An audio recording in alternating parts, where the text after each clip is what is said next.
fisik 1 dan fisik 2 kita memerlukan alat-alat seperti manometer, ada handscoon, ada stetoskop, hammer, jam tangan, pen light, serta termometer. Dan untuk garam dan gula ini untuk perasa ya. Dan ini ada wangi-wangian untuk penciuman. Serta kami tidak ada hand sanitizer, jadi kami menggunakan ini untuk menjadi hand sanitizer. Serta kapas untuk sebagai perasa juga ya. Oke teman-teman, selamat menyaksikan. Oke teman-teman, selanjutnya adalah pemeriksaan fisik 2, di mana pemeriksaan ini adalah pemeriksaan bagian dada, abdomen, punggung, serta genitalia. Alat-alatnya yaitu stetoskop, handscoon, serta jam tangan. Sebelumnya, saya sudah melakukan cuci tangan 6 langkah.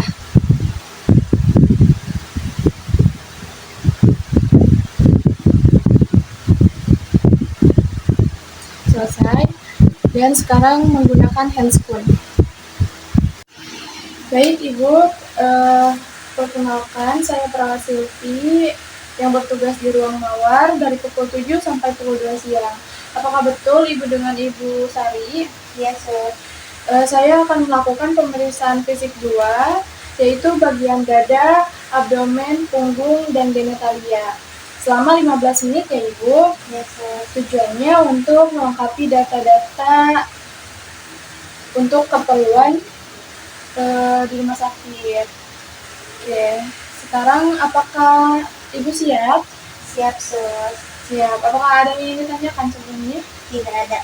Tidak ada. Oke, saya akan mulai melakukan pemeriksaan bagian dada ya Ibu. Sebelumnya kita bisa lihat di bagian dadanya apakah dadanya simetris atau tidak, apakah ada trauma atau tidak, apakah bentuk dadanya membungkung atau tidak. Sebelumnya kita bisa meminta pasien untuk membuka bajunya untuk kita melakukan pemeriksaan di bagian dada. Oke, Ibu bisa buka bajunya, kancing bajunya. Oke, ceritanya ini sudah dibuka bajunya ya, dikarenakan kita menggunakan manusia untuk praktek ini. Oke.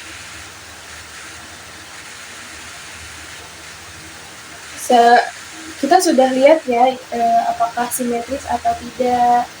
Oke, dada Ibu simetris, dan untuk nampaknya tidak seperti ada trauma, dan untuk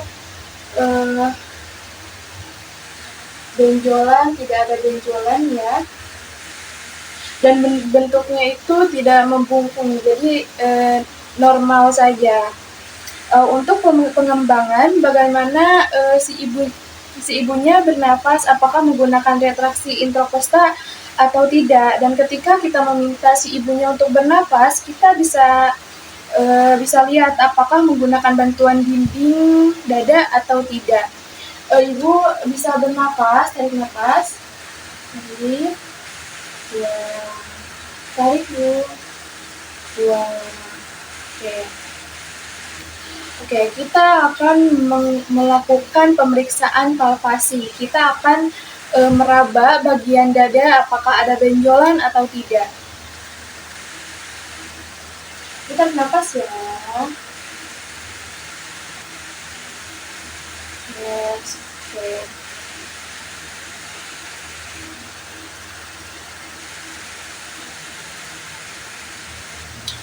Oke, setelah melakukan palpasi di bagian dada untuk melihat dan merasakan apakah ada benjolan atau tidak, kita bisa melakukan pemeriksaan premikus taktil.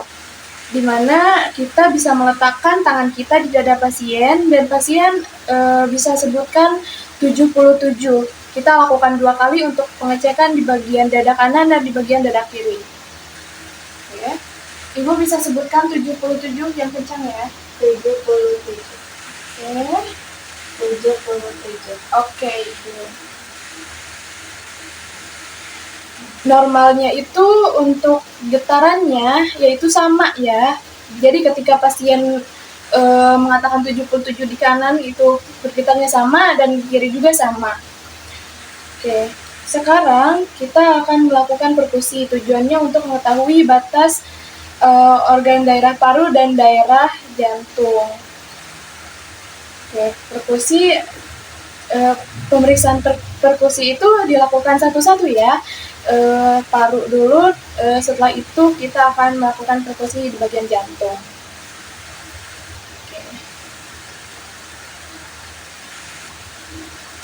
Oke. Yang kedua.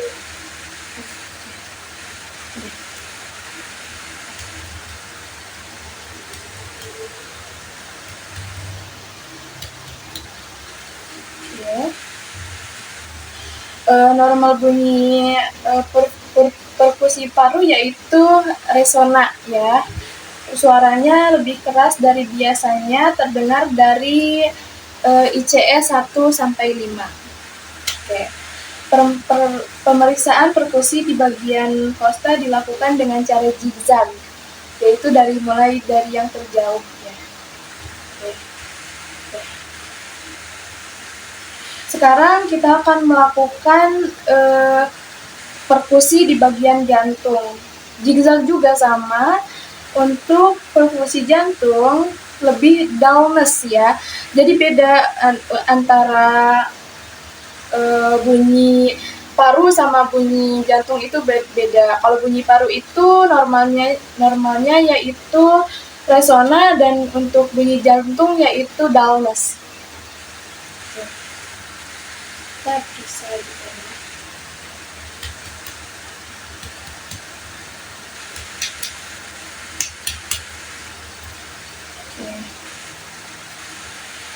Oke, sama ya untuk pemeriksaan paru dan jantung.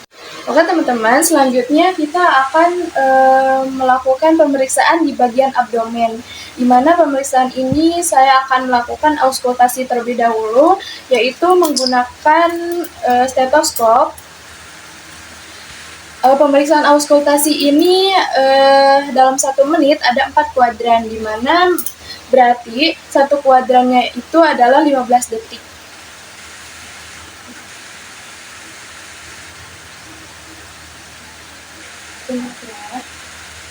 Oke, ceritanya ini sudah membuka bajunya ya teman-teman.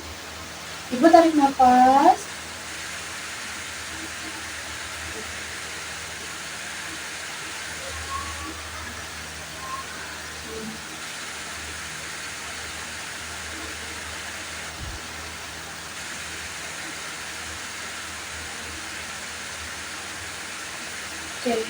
Oke, barusan kita sudah melakukan pemeriksaan auskultasi pada bagian abdomen.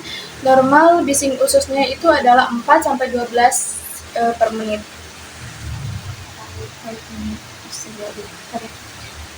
Oke, barusan kita sudah melakukan pemeriksaan pada bagian abdomen, yaitu pemeriksaan auskultasi, di mana bising usus normalnya yaitu 4-12 kali per menit. Oke, selanjutnya saya akan melakukan perkusi pada bagian abdomen. Jadi ketika pasien yang memiliki histensi abdomen, biasanya suaranya lebih nyaring seperti hipertipani. Kita akan melakukan pemeriksaan zigzag ya, mulai dari yang terjauh.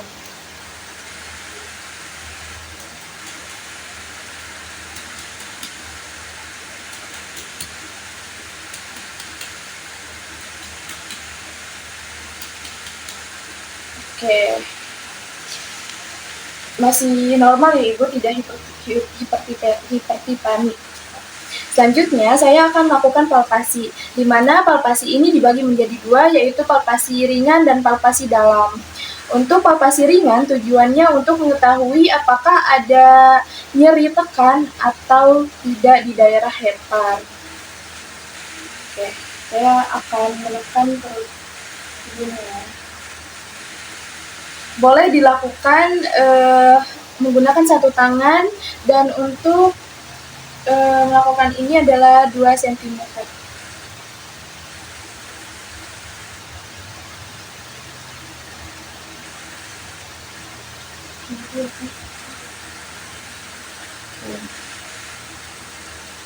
Oke, sekarang adalah melakukan palpasi dalam.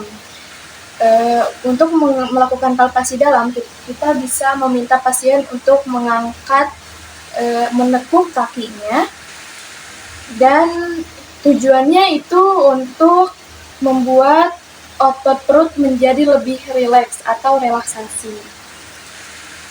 Oke, sebelum kita melakukan palpasi dalam, kita bisa meminta pasien untuk menekuk kaki. Ibu bisa menekuk kaki ya. Oke.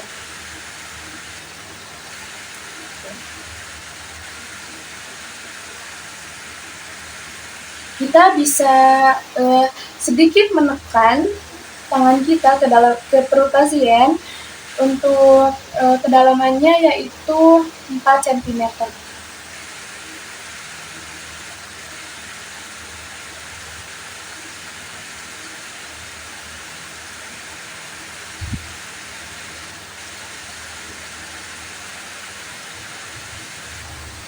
Teman-teman, boleh juga kita untuk membuat tangan kita suhunya sama kayak tubuh pasien ya, lebih hangat.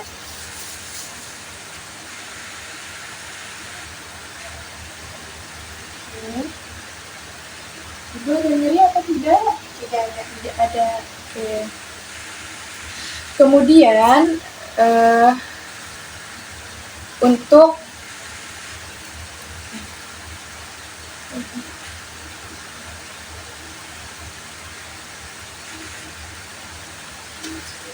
sebelum oke, kita akan melakukan palpasi. Kita sudah meminta pasien untuk menekuk kakinya ya, dan kita bisa membuat tangan kita suhunya sama seperti suhu tubuh pasien, yaitu lebih hangat. Kita bisa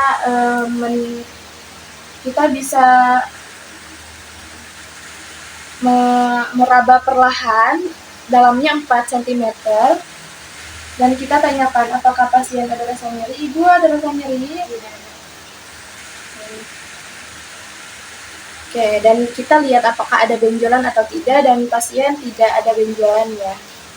Oke, kemudian untuk abdomen sudah selesai, pemeriksaan abdomen sudah selesai. Selanjutnya kita akan melakukan pemeriksaan di bagian punggung, di mana pemeriksaan ini sama akan melakukan pemeriksaan inspeksi, palpasi, perkusi, sama auskultasi. Oke, Ibu boleh bisa nggak buat bangga nih? Oke teman-teman, untuk melakukan pemeriksaan bagian abdomen atau perut sudah selesai.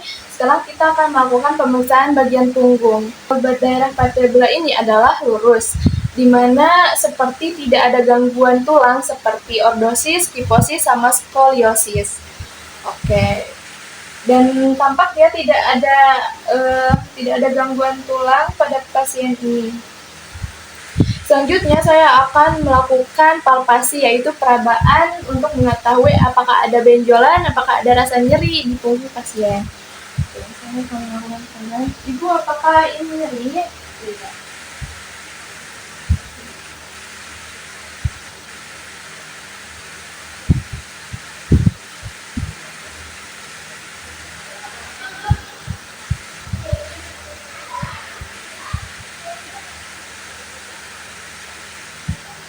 Oke, sekarang saya akan melakukan permikus vokal, di mana sama seperti tadi di bagian dada, ibu ini harus menyebutkan 77 untuk mengetahui antara kanan dan getaran kanan dan getaran kiri. Pak Ibu bisa sebutkan 77? 77. 77. Oke, normalnya sama ya, dan Amre ini normal. Sekarang kita akan melakukan pengecekan untuk pernapasan. Ibu bisa tarik nafas. Tarik nafas lagi, tarik. Ya. Oke, selanjutnya saya akan melakukan pemeriksaan perkusi, di mana saya akan mengetuk punggung pasien. Untuk normalnya yaitu resona, untuk suaranya. Normalnya yaitu resona. Kita akan melakukan zigzag dari yang terjauh.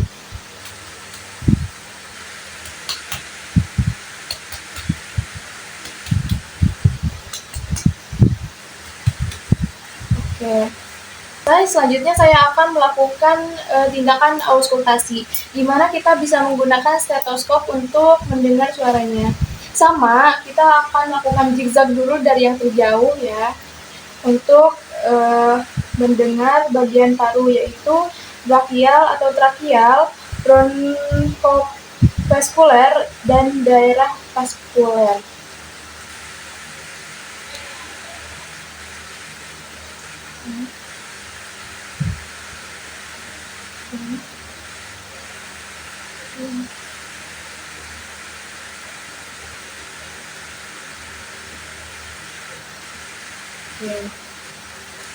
Oke teman-teman, normal untuk suaranya. Untuk pemeriksaan punggung sudah selesai, selanjutnya kita akan beralih ke genitalia atau pemeriksaan kemaluan. Oke teman-teman, untuk pemeriksaan selanjutnya adalah untuk pemeriksaan genitalia atau kemaluan.